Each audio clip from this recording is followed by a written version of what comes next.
So in all the previous videos in this series, we have gone over quite a bit of the main dispatch features. This is going to cover you 99% of the time. However, there are a few more advanced troubleshooting or tasks that don't come up as often that we're going to go over in this video.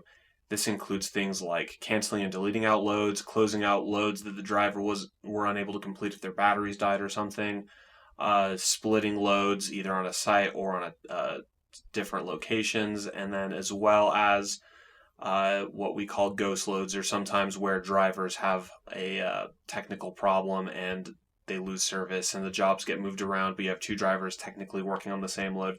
So we're going to cover all of those topics in the different segments, which will hopefully help with any of the weird issues that do come up normally while dispatching, even if some of these are rarer than others. Alright, so something that comes up once in a while is that a load needs to be deleted because it has been canceled by your customer. So if the load has not been assigned yet, this is pretty easy. You can see here we have one in the canceled box that we've been waiting to do this for. We can go ahead and click on the info icon, and up at the top there is a delete button. I can go ahead and in here type in the reason for the deletion. We'll say load was canceled. And we'll go ahead and click delete job. So this will go ahead and get rid of it on dispatch boards. It is saved within LoadCall in other parts of the product. If you were to open up the nav bar and go into the jobs page, you could go and find old deleted loads with all the logs and things happen. So there still is a way to trace what happened there, but it's no longer in the dispatch system. However, if a job is assigned to a driver, you can't delete it directly. If I click on this load right here, you'll notice that the gray trash can right here is disabled. We can't click on it. What you have to do is first unassign it. So we're going to unassign job 10 from this driver. And then after it's unassigned, we have job 10 right here. Then the trash can shows up and you can go through the same process.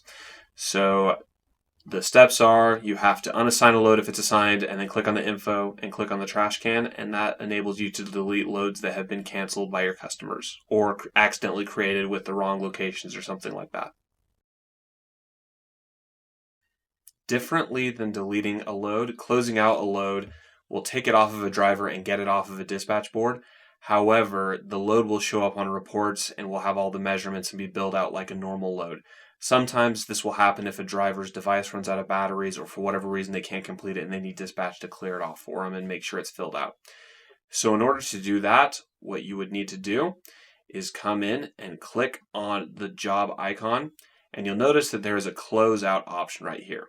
Now this only really works with loads that are not assigned to drivers, since if it's assigned to a driver, we're assuming it's going to be completed. But let's imagine that a driver did not finish one of these loads, so we're going to unassign this one right here, even though it looks like it's an active load, which is common with this. We're going to go ahead and dump it over here. And after we've done so, and it can take a second here, you'll notice if it's a live load, it does turn yellow. If we come down to here, we can see that it's out of service. So this is assuming that the driver is still completing out this load, even though they aren't. This is common when canceling out a load, is that you'll unassign it, but it'll still show up on them since we don't know if they've completed or not. However, you'll notice now if we click into it, even though it's still showing up here, it's been unassigned, the status is unassigned, and we can click on the close out load option. And so when we close out loads, we have to click into a new tab. It'll automatically open it up for us. And in here, we have to do a few things. So in this case, we're going to change the unassigned status to either complete or incomplete. Complete would be, it's going to get billed out as the delivery was done, whereas incomplete would be it's a rejected load. So we'll go ahead and say it's complete. You'll see it's blue. If we do incomplete, it's red. There is also the ability to delete with this method. However, the other method of deletion is a little bit easier. We're going to go ahead and do complete, and then come down here, and we do have a ticket that's been worked on for this with loaded barrels. We're going to go ahead and also say that this is a completed load as well.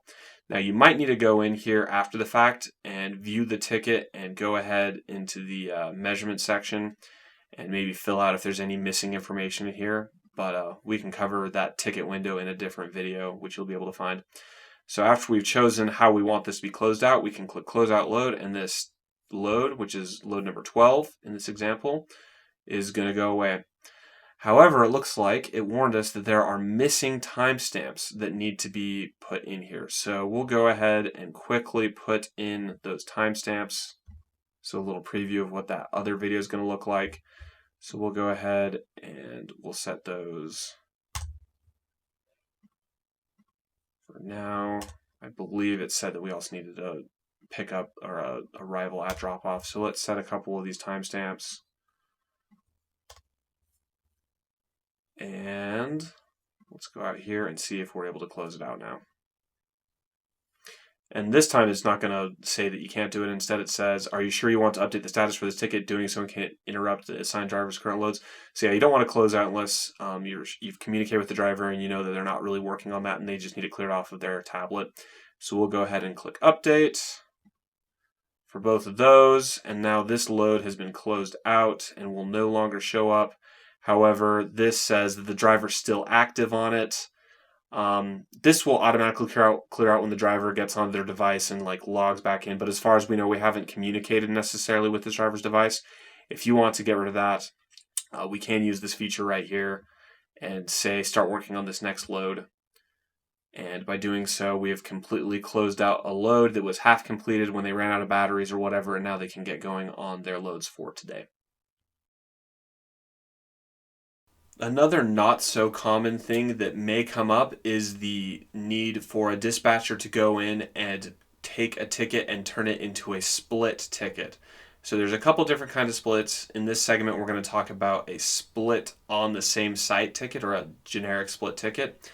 So in order to handle this, which normally this will be handled by a driver, but it's useful to know how to do this, we're going to go ahead and go into one of these loads. We're going to go into tickets. And we don't have a ticket yet, so I'm going to create a ticket really fast here. We're just going to give it a number. We're going to say that this is on the driver. It doesn't really matter for this example, but we want to make sure that there is a ticket on here. So after there is a ticket, over underneath the job, you can go into reroutes or you can go into them up here. And when we go into the reroute window, if we scroll down a little bit, there is an option for a split ticket right here. Currently, it is not an option that you can click on because the driver hasn't selected a dock on here, but after they've selected a dock, there is the ability to split it. Now, the real world example of this would be if you go to a site and they have two tanks that they want you to draw from, but the tanks are going to have different temperatures for the oil inside of them and different gauges and things like that. So they may want you to go ahead and pull from two different tanks and have two physical tickets left with them on the same facility. So if that's the case, we'd go ahead and click split. And in this case, we only have one, so this wasn't a great ticket example, but you kind of get the idea where you can come in here and have them pull from tank 1, tank 2, tank 3, etc. To delete a split out, you can go ahead and click remove, and it will remove it from them. So normally the driver's the ones that handle this. This won't be anything that you'll ever need to do. But in some cases, it is useful to be able to know how to go in and force them to do a split beforehand. Usually it's you get on site and it kind of happens, but once in a while you'll know beforehand that it needs to be split for them. And you can come in here and do it like that. And that will prompt the driver to go to the two different tanks and fill them out separately. So along with the split tickets, there is another way that you're able to split loads, and it's instead of being at the same facility, you would be at a different facility. So this one is a little bit trickier to set up, so we're going to go ahead and grab one of these loads and show you the circumstances that allow for a split site or split between two physically different facilities, but they need to kind of be kept together for billing purposes. So I'm going to go ahead and grab this load right here. I'm going to put it into the priority section. And this one has a drop off of this Granby Renmark. So I'm going to go ahead and create a new load. And in here, I'm going to search and find another one that uses Granby Renmark. So the one, let me check really fast. I believe that we're using Iron Knob. So in here, find Granby Renmark, we're going to use Darien as a different pickup facility. So the pickup is different, but the the drop-off point is the same. So we're going to come in here. I'm just going to type in a random number right there. We're going to select a tank, an account, and click create. So now we have two loads that have the same offload. You can kind of scroll over here on the side and see that they're the same, or click on the hover here and see that they're the same. But what we want to do is combine these so that in the billing side of things that they are linked up and they don't get billed out as two completely separate loads, but as one joint load. You may or may not ever need to do this. It depends on what your customer expects in terms of how to handle these, where you're picking up half of a load in one location or another. They may handle the billing totally separately, but if there are these cases where it gets billed out differently than a normal set of two loads, then this is an important thing to do. But we're going to go ahead and click on the info icon on either of these jobs, scroll down to the bottom, and go to the split sites button that we alluded to previously. So if I click on the split sites, it pulls up this job that we opened first, and then it pulls up the other loads, which it looks like I had a couple of the ones already built, but we can choose which job we want to link it to. In this case, we created job 23. We wanted them to go to the Darien Fed C. And after we select the one that we want them to go to, and if you want to see more details, you can click on the view job window to get in there to get access to all that information. But after we do that, we click link as split site job. We confirm that we want to link them together. And now you can go ahead and view the split sites right here. So you can see that these two jobs are linked. They're going to go to this pickup, then this pickup, and then the drop off. So there's 3 stops instead of 2, but we keep them slightly separated. You can see the mileages in here. You can see the map of how they need to go about this. And in here now, instead of having the ability to split it, it's already split, but you can unsplit it if you wanted to unlink these. Over here now, there's a new icon indicated right here where you can see the little tiny split right here. And clicking on it opens up this details window. So you know that these jobs are linked. And you cannot assign these to different drivers now. If I try and assign one to here, it's going to say, hey, this is part of the split load. Do you want to assign both? You have to assign both. And equally, if you unassign one of these loads, it'll automatically unassign the other since they are linked loads. So that's about all you have to do with split sites. Once again, it's not a very common occurrence this happens. Usually it's related to accounting circumstances that force you to have this sort of setup rather than having them completely separate. But pretty straightforward to use if it is something that one of your customers requires. The last advanced troubleshooting topic we're going to cover in this video is dealing with ghost loads. So ghost loads are not very common, and they typically occur when you take a load off of a driver who is out of service and then give it to another driver, and that driver completes it, and the first driver has not come back into service, and they come back in and they still think they have the load. Basically, it happens when 2 drivers appear to have the same load, but one of them completed it. Usually the second driver and the first driver never completed it because they were out of service for whatever reason. So when this occurs, you get a little ghost icon right here with a little flashing banner right here to kind of grab your attention.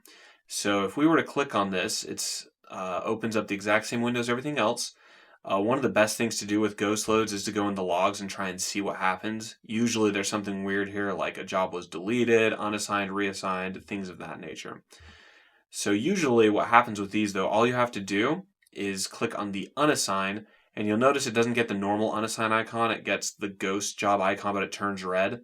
If we click on this, we're going to get a different unassign thing, a different dialog that we have to work through here, the window. So in this case, it's going to have you say who actually completed the job here. So we're going to say the demo driver did it. It depends on who finished it. There may be a little bit of work you have to do to figure out who actually did the load. And if we close it out, it says, are you sure you want to close this out by making it the demo driver? It'll remove it from their device so they can get on with their next thing.